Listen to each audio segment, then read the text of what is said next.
Good afternoon, Remax Associate Agents. Hey, Rob Oakey here with this week's Broker Minute. Hey, there's been a couple of times where I've received some documents and they've been electronically signed. And there's, of course, several different platforms. With Remax, we use, of course, SkySlope that has Digisign. Then there's also a DocuSign type platform, as you know, and then also maybe Dotloop. Well, I know that some of the platforms, when we sign these documents, some of the platforms, they generally don't include the date and time that that signature has occurred. And that can create a little bit of a problem, especially when you're trying to verify exactly when it happened. And if it doesn't come with the document that you're trying to get verified, you actually have to receive kind of a certificate from the company to find out exactly when it was done.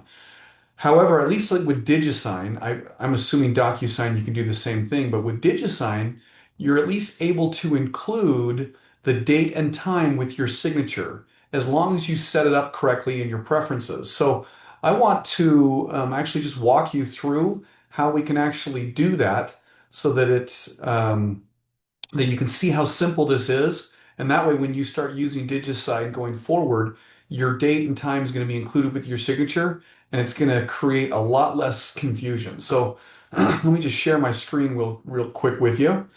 And we're going to go ahead and go over to this section right here. So, okay, once you're in your SkySlope piece, go up into the apps, into your boxes, and then we're going to click on Digisign. And so that's going to take us into the Digisign section. Then we want to click on our name over here, and under Preferences, it's going to take you to this window. Now, more than likely, the majority of you are defaulting to that has the signature block only. And if that's the case, it'll only have the signature that's showing.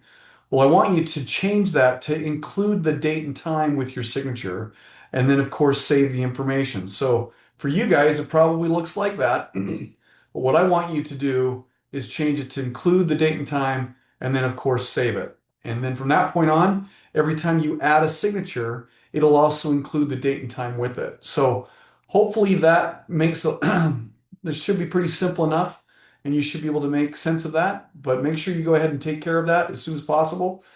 And otherwise, if you have any questions, please let me know, and we will talk to you later. All right, thanks. Bye.